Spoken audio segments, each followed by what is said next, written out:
দর্শক, আজকের ভিডিওতে আমি আপনাদেরকে পাহাড়ি অঞ্চলের মেয়েদের একটা বাজার দেখাবো, যে বাজারে পাহাড়ি অঞ্চলের বিভিন্ন রকম খাবার দ্রব্য, ব্যবহার করার দ্রব্য, এগুলো কেনা বেচা হয়। কি কি রয়েছে চলুন আমরা একে একে সেগুলো দেখি, আর বাজারের যে পরিবেশ সেটা দেখি। তবে একটা স্পেশাল খাবার আছে, যেই খাবারটা এই যে দেখতে পাচ্ছেন পাতাতে মোড়ানো রয়েছে, আরও অনেক কিছু রয়েছে। ওই স্পেশাল খাবারটা একটু পরে দেখব, তার আগে আমরা একটু টুকিটাকি জিনিসপত্রগুলো দেখে নিই। যেমন এগুলো সবজির বাজার দেখতে পাচ্ছেন, বিভিন্ন রকম পাহাড়ি সবজিগুলো দেখা যাচ্ছে, যেগুলো আমরা অনেকেই চিনব না। এইটা সম্ভবত ঝাড়ু হবে, ঘর ঝাড় দেওয়া এরকম কোনো কিছু। স্পেশাল খাবারটা কি একটু পরে সেটা আমি আপনাদেরকে জানাবো। তার আগে একটু ঢু মেরে নিয়ে আমরা এখানে কি কি আসলে রয়েছে সবজি জাতীয়। এই যে দেখতে পাচ্ছেন অনেক সবজি রয়েছে, যেগুলো শুধুমাত্র ওই পার্বত্য অঞ্চল পাহাড়গুলোতেই থাকে। যে দেখতে পাচ্ছেন এটা হচ্ছে মুরগির বাজার।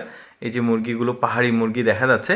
আচ্ছা, যেই স্পেশাল খাবারটার কথা এতক্ষণ আমি আপনাদেরকে বলছিলাম, এই যে দেখতে পাচ্ছেন একটা স্পেশাল ভাত দেখা যাচ্ছে। দেখুন, এগুলো হচ্ছে জুমের চালের ভাত।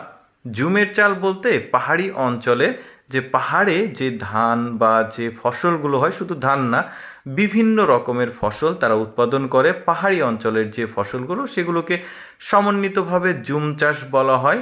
আর এই যে দেখতে পাচ্ছেন ভাত, এই ভাতগুলো দেখবেন একটু কালারফুল।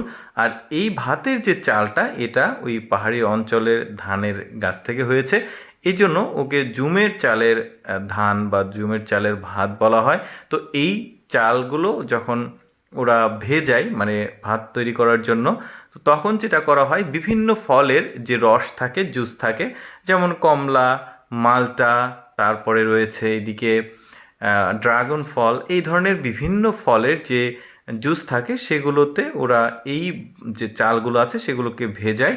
ভেজালে ওই চালগুলো যখন রান্না করা হয়, তখন বিভিন্ন রকমের কালার ধারণ করে।